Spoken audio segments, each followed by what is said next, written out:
નમસ્કાર મિત્રો, યાગી નામના વાવાઝોડાને કારણે જે સિસ્ટમ બંગાળની ખાડીમાં એક્ટિવેટ બની હતી તે અત્યારે આગળ વધી ગઈ છે। ગઈકાલે મિત્રો અહીંયા બંગાળની ખાડીમાં સિસ્ટમોનો ઘેરાવો થયો હતો અને સાયક્લોનિક સર્ક્યુલેશન બની હતી, જે મિત્રો અત્યારે હાલ આગળ વધી ગઈ છે અને મધ્ય ભારતના વિસ્તારો સુધી પહોંચી ગઈ છે। આપ જોઈ શકો મિત્રો, મધ્ય ભારતના વિસ્તારોની અંદર અત્યારે બંગાળની ખાડીનું લો પ્રેશર પહોંચી ગયું છે, જે હજુ આગળ વધીને તારીખ 12 થી લઈને 13 સપ્ટેમ્બર સુધીમાં ગુજરાત ઉપર દસ્તક દેશે, જેને લઈને આગાહીમાં મોટો બદલાવ થયો છે। ખાસ ભારેથી અતિ ભારે વરસાદની આગાહી નવી સામે આવી છે। યાગી નામના વાવાઝોડાને કારણે મિત્રો તમે જોઈ શકો કે આસપાસના બાંગ્લાદેશ લાગુ વિસ્તારો અને મ્યાનમાર લાગુ વિસ્તારોની અંદર પણ અત્યારે કડાકા ભડાકા સાથે મેઘવર્ષા થઈ રહી છે। તેની સાથે બંગાળની ખાડીની સિસ્ટમ મધ્ય ભારત તરફ આગળ વધી જતા અત્યારે રાજસ્થાનના વિસ્તારો, મધ્યપ્રદેશ અને ઉત્તર પ્રદેશના વિસ્તારો સાથે મહારાષ્ટ્રના વિસ્તારો ઉપર અત્યારે સિસ્ટમો એક્ટિવેટ બનતી જોવા મળી છે, જેને લઈને અત્યારે મધ્ય ભારતમાં અત્યારે જોઈ શકો મિત્રો રેડ એલર્ટનો વરસાદ નોંધાઈ રહ્યો છે અને આ સિસ્ટમ જે છે તે ભયાનક બનતી જોવા મળી છે અને કાળનો વરસાદ જળબંબાકાર વાળો આવી શકે ગુજરાત ઉપર। 12 તારીખે રાત્રેથી જ મિત્રો વરસાદ શરૂ થઈ જશે નવા રાઉન્ડનો, જે આગામી 18 સપ્ટેમ્બર સુધી ગુજરાત ઉપર દસ્તક દઈને બેસવાનો છે। તો આ દરેક માહિતી વિશે મિત્રો વાત કરવાની છે આજના વિડીયોની અંદર। ખાસ આ વરસાદ જે આવી રહ્યો છે તે મિત્રો આગામી કેટલા સમય સુધી રહેવાનો છે, તેની સાથે સાથે વરસાદને લઈને શું નવી અપડેટ છે, વાવાઝોડાને લઈને શું નવી અપડેટ છે, આગામી 2-3 દિવસનું હવામાન ગુજરાતનું કેવું રહેવાનું છે તેને લઈને પણ ચર્ચાઓ જે છે તે મિત્રો આપણે કરવાની છે। તેની સાથે મિત્રો જોઈ શકો કે આ ખતરનાક અને ભયંકર વરસાદી સિસ્ટમ એક્ટિવેટ બની છે તે કેટલી ડેન્જર છે અને કેટલી ખતરનાક બની શકે તેના વિશે આપણે માહિતી જે છે તે મિત્રો મેળવીશું આજના વિડીયોની અંદર। તમારા ગામમાં હાલ અત્યારે કેવું વાતાવરણ છે કોમેન્ટની અંદર લખીને જણાવી દેજો। તેની સાથે સાથે અત્યારે મિત્રો તમને જણાવી દઈએ તો જોઈ શકો ગુજરાત ઉપર આવી રહી છે ભારે વરસાદની સિસ્ટમ। વરસાદનું મિત્રો વાત કરીએ તો દર વર્ષે તો આવો સમય આવે એટલે કે સપ્ટેમ્બર મહિનાની 10 તારીખ આવે ત્યાં ગુજરાતમાંથી ચોમાસું વિદાય લઈ લેતું હોય છે, પરંતુ આ વર્ષે તો અત્યારે 10 સપ્ટેમ્બર આસપાસ તો મિત્રો વરસાદની તીવ્ર સિસ્ટમ બની ગઈ છે અને આગામી આગાહીને લઈને પણ મિત્રો આગાહી છે। ખાસ પરેશ ગોસ્વામીએ જણાવ્યું છે કે 25 સપ્ટેમ્બર બાદ ગુજરાતમાં આવી રહ્યો છે એક ભયાનક વરસાદનો રાઉન્ડ છે મિત્રો। 10-10, 15-15 ઇંચના વરસાદ લઈને ફરી એકવાર આવી શકે અને પાછોતરો વરસાદ બનશે। તેને લઈને મિત્રો આવનારું હાથીઓ નક્ષત્ર જે આવી રહ્યું છે તેને લઈને પણ નવી અપડેટ છે। ખાસ કરીને મિત્રો અત્યારે જે પૂર્વ ફાલ્ગુની નક્ષત્ર ચાલી રહ્યું છે તો આ નક્ષત્ર 13 સપ્ટેમ્બરના રોજ જે છે તે મિત્રો પૂર્ણ થઈ જવાનું છે। ત્યારબાદ જે નવું નક્ષત્ર શરૂ થશે તેના વિશે પણ મિત્રો આપણે ડિટેલમાં ચર્ચા જે છે તે કરવાની છે આજના વિડીયોની અંદર। આ વિડીયોમાં મિત્રો સૌપ્રથમ આપણે આ માહિતી મેળવી લીધી સિસ્ટમો વિશે કે કઈ રીતની બંગાળની અંદર સિસ્ટમો બની રહી છે। ત્યારબાદ હવે માહિતી મેળવી લઈએ કે આગામી 24 કલાક ગુજરાતનું વાતાવરણ કેવું જોવા મળવાનું છે અને કયા કયા વિસ્તારોમાં કેટલો વરસાદ આગામી 24 કલાક નોંધાઈ શકે તે માહિતી મેળવીશું। અને ત્યારબાદ મિત્રો અંતમાં છેલ્લે આપણે માહિતી મેળવીશું કે બંગાળની ખાડીની સિસ્ટમ 13 તારીખ બાદ કયા કયા વિસ્તારોમાં ગુજરાતમાં ત્રાટકશે। તેની બાદ મિત્રો આપણે માહિતી મેળવીશું કે જે આવનારું નક્ષત્ર 13 સપ્ટેમ્બરે નવું છે તેને લઈને શું લોકવાયકા છે અને શું આગાહી અંબાલાલ જણાવી રહ્યા છે। ચોમાસાની વિદાયને લઈને પણ વાત કરીશું અને પાછોતરા વરસાદને લઈને પણ માહિતી જે છે તે આપણે આ વિડીયોમાં મેળવીશું। પરંતુ સૌથી પહેલા માહિતી મેળવી લઈએ કે આજે ગુજરાતની અંદર કયા કયા વિસ્તારોની અંદર કેટલો વરસાદ જોવા મળી શકે। મિત્રો આપ જોઈ શકો કે સમગ્ર ગુજરાતમાં વરસાદને લઈને હાઈ એલર્ટ હવામાન ખાતું થઈ ગયું છે સાવધાન। 11 સપ્ટેમ્બરે રાત્રે 9 થી 10 વાગ્યા સુધીમાં ગુજરાતમાં કાળો કહેર મેઘ તાંડવ જોવા મળવાનું છે। કયા કયા વિસ્તારમાં કેટલો વરસાદ નોંધાશે તેની માહિતી મેળવીશું। સૌથી પહેલા ઉત્તર ગુજરાતથી માહિતી શરૂ કરીએ તો ઉત્તર ગુજરાતના મુખ્ય 4 જિલ્લાઓ બનાસકાંઠા, સાબરકાંઠા, પાટણ અને મહેસાણા ઉપર હાઈ એલર્ટ વાળો વરસાદ જોવા મળી શકે। ખાસ વાત કરી લઈએ મિત્રો જોઈ શકો કે ઉત્તર ગુજરાતના મોટા ભાગના વિસ્તારોની અંદર અત્યારે હાલ વાદળોનો ઘેરાવો યથાવત બની ગયો છે, પરંતુ ખાસ બનાસકાંઠા અને સાબરકાંઠાની અંદર તો મેઘતાંડવ કાયદેસર થતું જોવા મળશે અને પાટણ મહેસાણામાં હળવા ઝાપટા, રેડા ઝાપટા જોવા મળી શકે। વાત કરીએ તો મિત્રો કયા કયા વિસ્તારમાં કેટલું વધારે વરસાદનું જોર છે તો ખાસ જોઈ શકો આબુ અંબાજી રોડ, ત્યાંથી નીચે મિત્રો આવીએ તો ખેડબ્રહ્મા, પાલનપુર, ડુંગરપુર લાગુ વિસ્તારો, સાલંબર, હિંમતનગરના વિસ્તારો, નીચે આવે તો માનપુર, મંડલી, મોડાસા, પ્રાતિજ, માણસા, હિંમતનગર, બયાડ, ગાંધીનગર, બનાસકાંઠા, સોબરકાંઠાની અંદર પણ મિત્રો ભારેથી લઈને અતિ ભારે મેઘતાંડવ જોવા મળવાનું છે। તેની સાથે સાથે મહેસાણા આસપાસ પણ જોઈ શકો મોઢેરા, ચાણસમા, હારીજ, દસાડા અને કડી લાગુ વિસ્તારોની અંદર પણ આગામી 12 થી 24 કલાક કડાકા ભડાકા સાથે મેઘરાજાની એન્ટ્રી થવાની છે।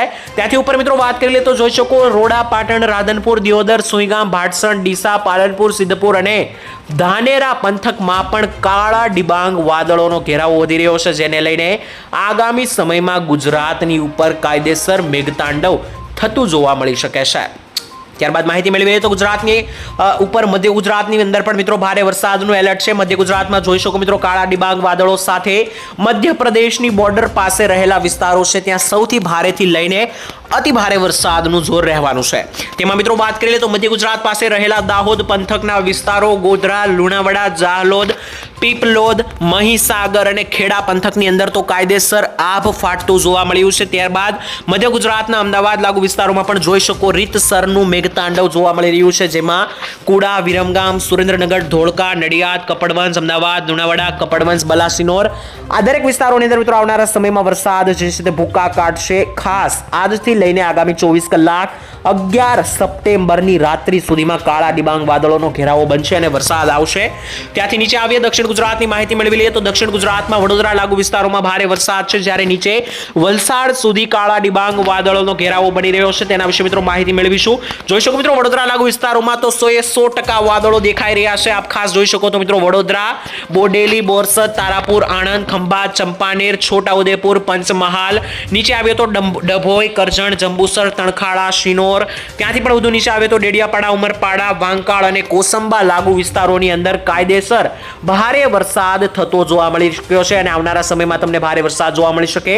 નીચે આવે તો સુરત લાગુ વિસ્તારોમાં પણ મિત્રો તમે જોઈ શકો કે સુરત લાગુ વિસ્તારોમાં પણ 50% જેટલા વાદળોના ઘેરાવા દેખાઈ રહ્યા છે, તેમાં ખાસ સુરત, નવસારી, વ્યારા, આહવા, ડાંગ, વલસાડ અને નવસારીની નીચેના વાપી લાગુ વિસ્તારો સુધી વાદળોનો ઘેરાવો છે, જેને લઈને ભારેથી લઈને અતિ ભારે વરસાદનું હાઈ એલર્ટ બની શકે।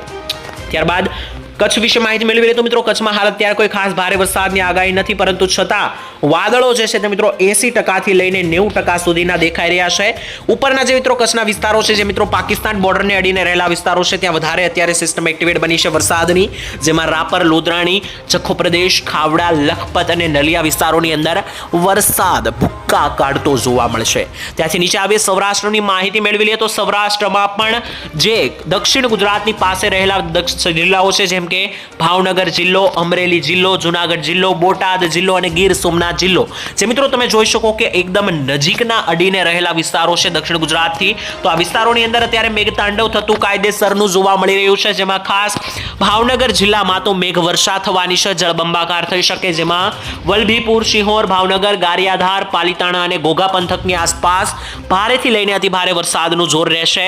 ત્યાંથી આગળ વધી અમરેલી જિલ્લાની વાત કરીએ તો અમરેલી આસપાસ ખાસ અમરેલીના વિસ્તારો, બાબરા, લીલિયા, લાઠી, દામનગર સહિતના વિસ્તારો, તેની સાથે સાવરકુંડલા, બગસરા, કુકાવાવ, ધારી લાગુ વિસ્તારો અને ખાંભા લાગુ વિસ્તારોની અંદર તો મિત્રો કાયદેસર મુશળધાર વરસાદ પડતો જોવા મળી રહ્યો છે।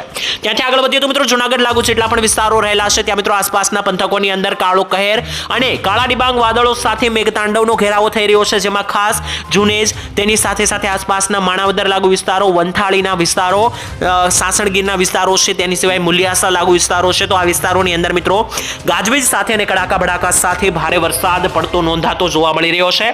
તેની સાથે મિત્રો દ્વારકા, પોરબંદર, જામનગર અને મોરબી જિલ્લાની વાત કરીએ તો આ જિલ્લાની અંદર કોઈ ખાસ ભારે વરસાદની આગાહી નથી। રાજકોટ, બોટાદ અને સુરેન્દ્રનગર જિલ્લામાં હળવા વરસાદના ઝાપટાઓ જે છે તે મિત્રો જોવા મળી શકે। મિત્રો હાલ આજના વરસાદની માહિતી આપણે મેળવી લીધી, ત્યારબાદ સિસ્ટમો વિશે વાત કરી લે તો મિત્રો જોઈ શકો કે બંગાળની ખાડીમાં જે ડરામણી અને ભયાનક સિસ્ટમો જે એક્ટિવેટ બની હતી તે મિત્રો અત્યારે જે છે તે આગળ વધી ગઈ અને આગળ વધતા મિત્રો મધ્ય ભારત સુધી પહોંચી ગઈ છે। અત્યારે મિત્રો તમે જોઈ શકો કે આ બંગાળની ખાડીની સિસ્ટમ મિત્રો મધ્ય ભારતના નાગપુર, આકોલા, ભોપાલ, મધ્યપ્રદેશ, જબલપુર, ઇન્દોર લાગુ વિસ્તારો, ઉત્તર પ્રદેશ લાગુ વિસ્તારો સુધી પહોંચી ગઈ છે અને હવે ગુજરાતથી લગભગ 400 કિલોમીટર દૂર આ સિસ્ટમ છે અને આ સિસ્ટમ રાત્રે 12 વાગ્યા આસપાસ 12 તારીખે રાત્રે 12 વાગ્યા આસપાસ ગુજરાત ઉપર દસ્તક દેશે તેવું લાગી રહ્યું છે અને આ સિસ્ટમને કારણે ગુજરાતની અંદર આગામી સમયમાં ભારેથી લઈને અતિ ભારે વરસાદનો ઘેરાવો બનતો જોવા મળ્યો છે, જેના વિશે મિત્રો આપણે આવનારા વિડીયોમાં વિગતમાં ચર્ચા કરવાની છે, કારણ કે આ સિસ્ટમ જેટલી હદે ભારે બની રહી છે તેને લઈને મુશળધાર વરસાદ નોંધાઈ શકે। અને મિત્રો આવનારા વરસાદના રાઉન્ડને લઈને પરેશભાઈ ગોસ્વામીએ આગાહી કરતા જણાવ્યું છે કે આવનારા વરસાદનો રાઉન્ડ 13 તારીખે શરૂ થશે, તે આગામી 18 સપ્ટેમ્બર સુધી રહી શકે અને અંબાલાલ પટેલ તો એવું જણાવ્યું છે કે 22 સપ્ટેમ્બર સુધી ગુજરાતમાં આ વરસાદનો રાઉન્ડ રહેવાનો છે. અંબાલાલ પટેલ અને પરેશ ગોસ્વામીએ બંને એવી આગાહી કરી છે કે આ મહિનાના અંતમાં એટલે કે છેલ્લું અઠવાડિયું ભારે રહેવાનું છે અને પાછોતરો વરસાદ સારો જોવા મળશે. ચોમાસાની વિદાયને લઈને પણ અપડેટ છે. ચોમાસાની વિદાયને લઈને હવામાન નિષ્ણાતોએ મિત્રો એવું જણાવ્યું છે કે ચોમાસાની વિદાયના હજુ કોઈ એંધાણ નથી અને પરેશ ગોસ્વામીએ એવું મિત્રો જણાવ્યું છે કે ચોમાસાની વિદાય જે છે તે મિત્રો ઓક્ટોબર મહિનામાં આ વર્ષે થતી જોવા મળી રહી છે. એટલે કે આ મહિનાની અંદર એટલે કે સપ્ટેમ્બર મહિનાની અંદર આ વખતે બંગાળની ખાડીની અંદર હજુ લો પ્રેશર બનવાનું છે, જેને લઈને ચોમાસાની વિદાય જોવા નહીં મળે. પરંતુ ચોમાસાની વિદાય જે છે તે મિત્રો અંતિમ તબક્કામાં ઓક્ટોબર મહિનાની અંદર જઈને મિત્રો છે જે છે તે વિદાય લેતું ચોમાસું જોવા મળી રહ્યું છે, જેને લઈને મિત્રો આપણે જ્યારે મિત્રો ચોમાસું આગળ જે નવી માહિતી અને અપડેટ આવશે ત્યારબાદ મિત્રો તેના વિશે આપણે ડિટેલમાં વાતચીત જે છે તે મિત્રો કરવાની છે. અત્યારે મિત્રો તમને સમજાવ્યું તો આ માહિતી પસંદ આવી કે નહીં તો કોમેન્ટમાં લખીને જણાવી દેજો. વિડીયો પસંદ આવે તો વિડીયોને એક લાઈક કરી દેજો જેથી અમને પ્રોત્સાહન મળતું રહે. સાથે જ તમારું ગામનું નામ શું છે તે પણ કોમેન્ટમાં લખીને જણાવી દેજો.